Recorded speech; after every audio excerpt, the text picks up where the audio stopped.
quelle manière la libération vous a-t-elle été annoncée et comment s'est-elle passée?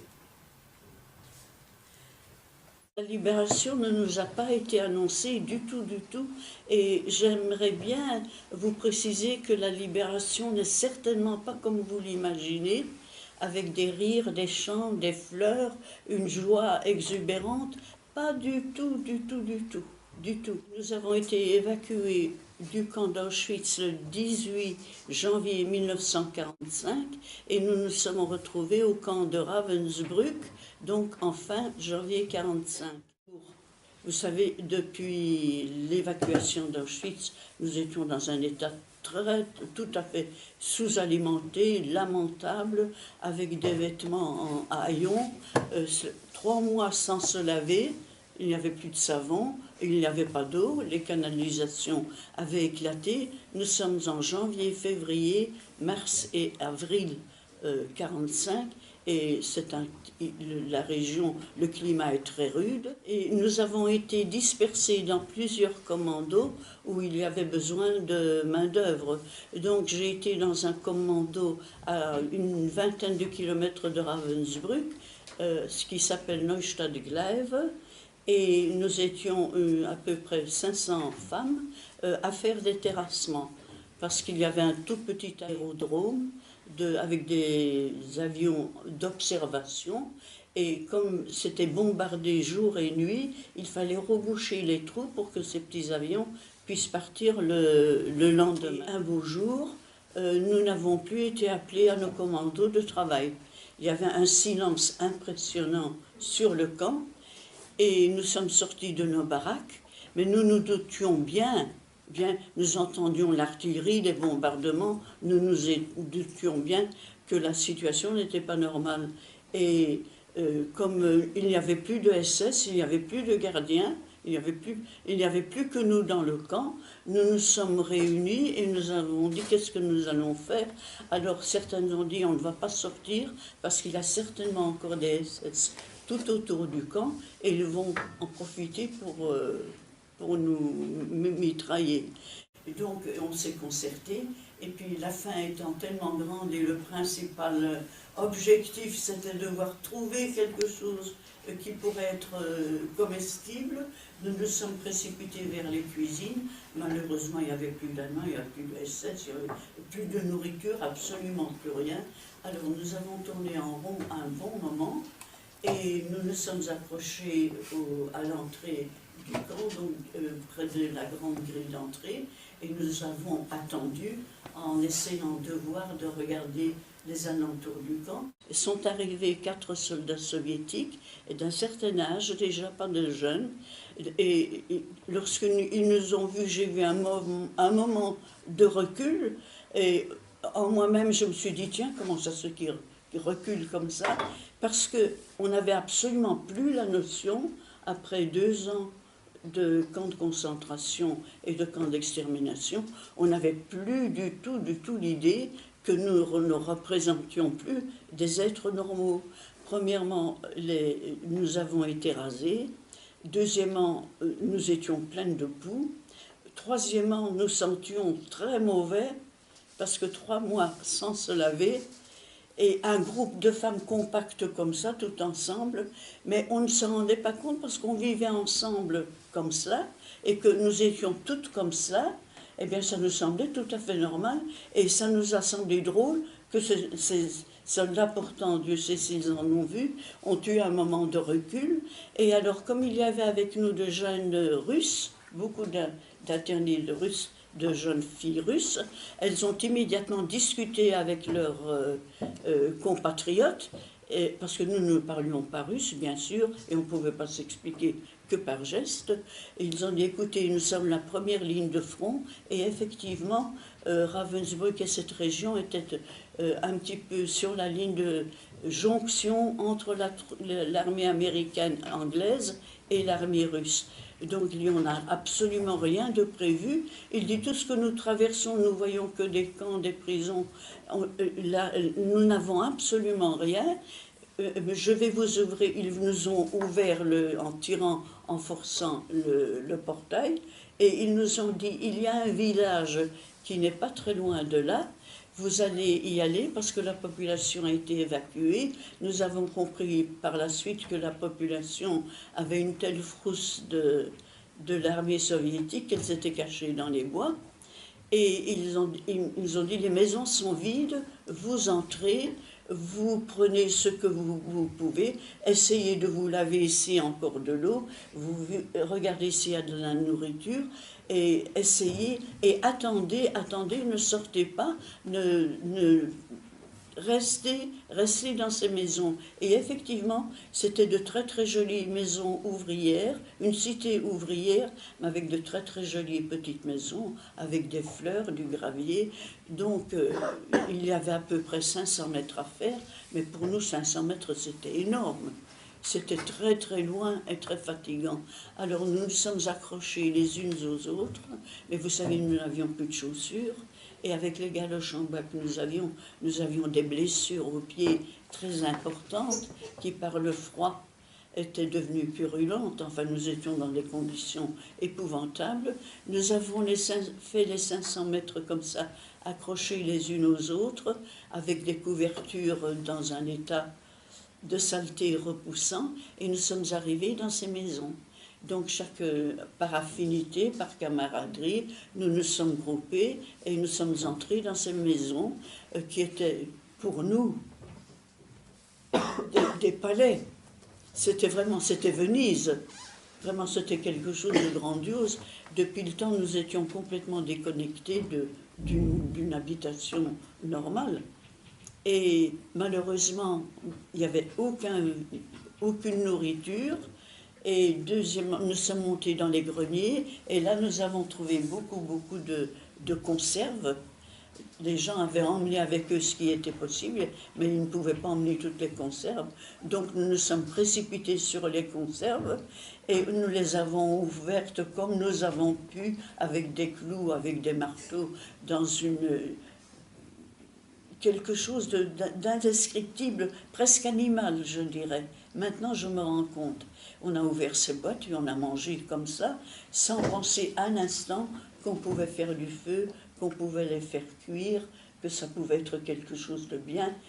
Non, la faim était tellement harcelante depuis des semaines et des semaines, parce que les Allemands eux-mêmes n'avaient plus à manger. Tout était bombardé, tout était détruit, c'était la plus grande pagaille.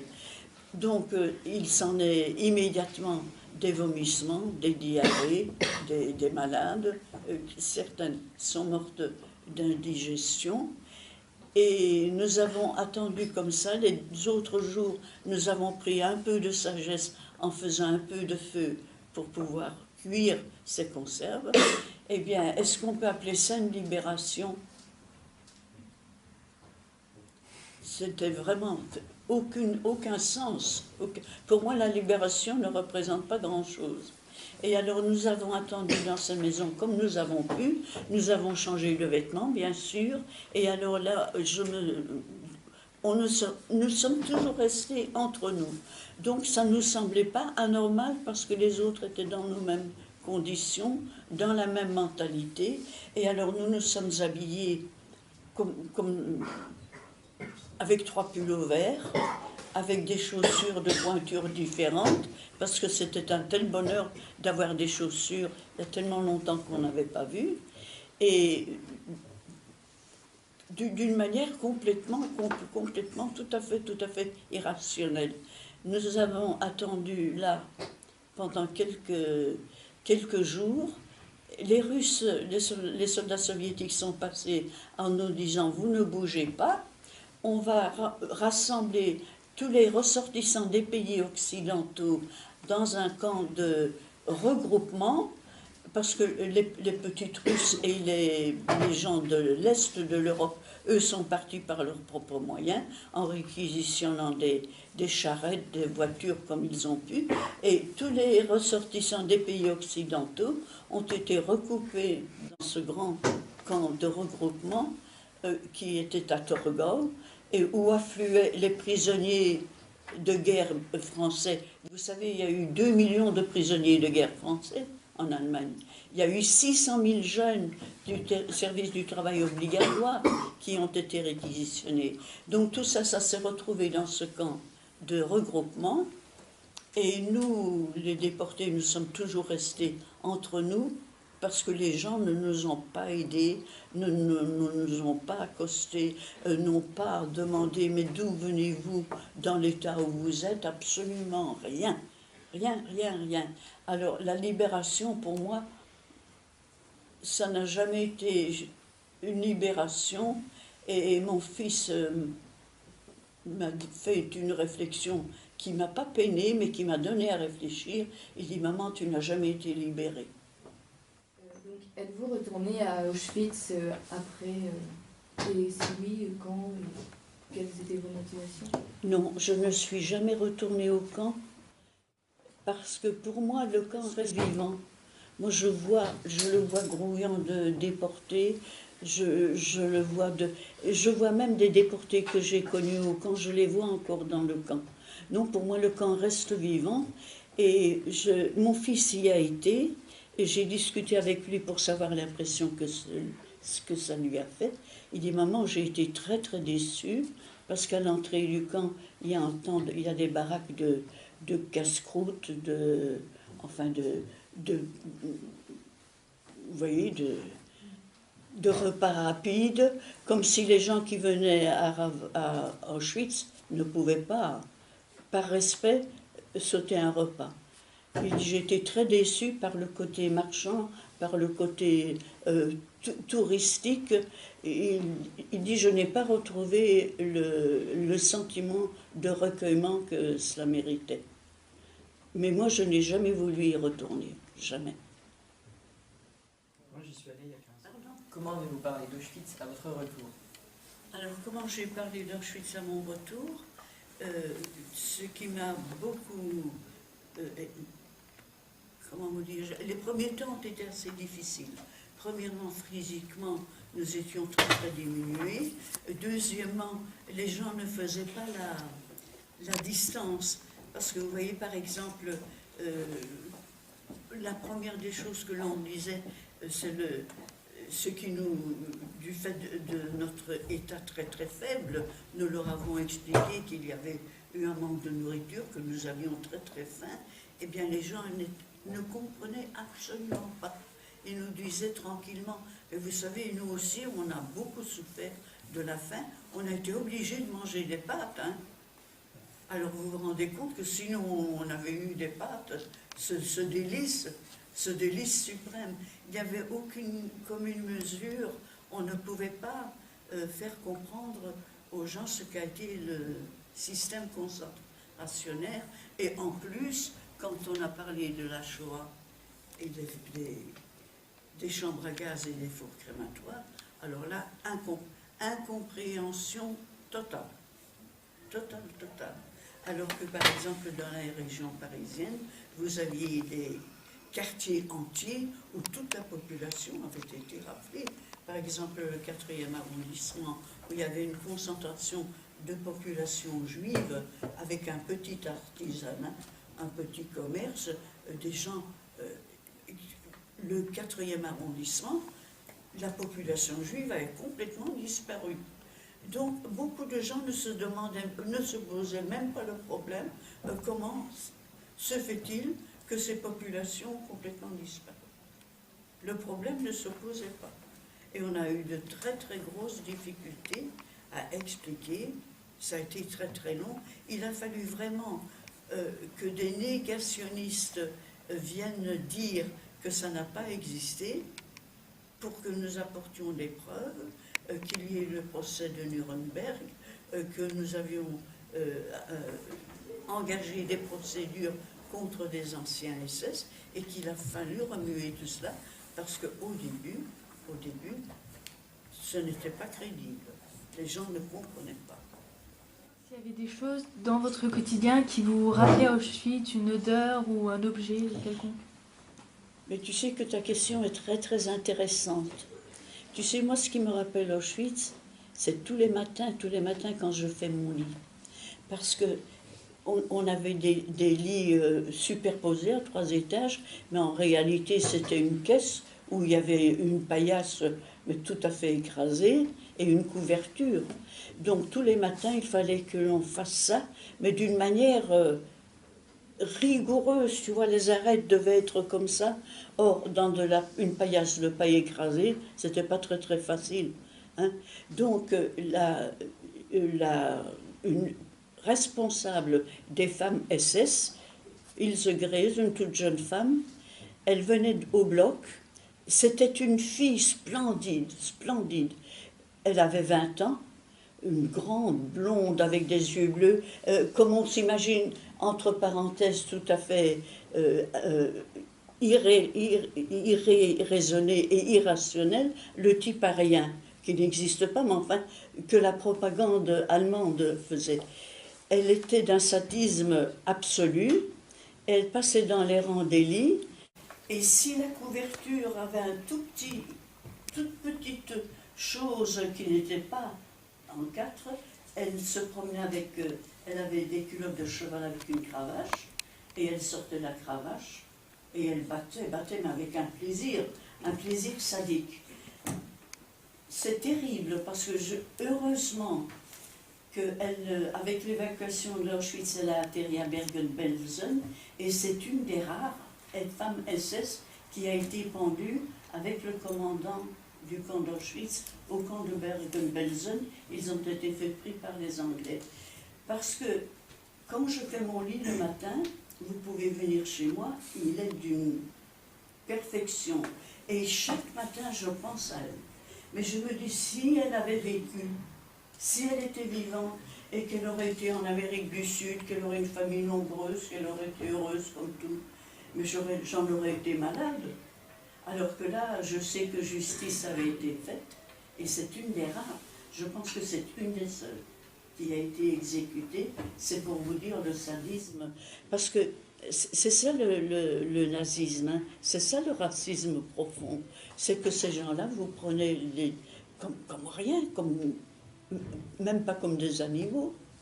Donc ils se permettaient n'importe quoi, n'importe quoi. Alors ça, ce sont des traces qui restent.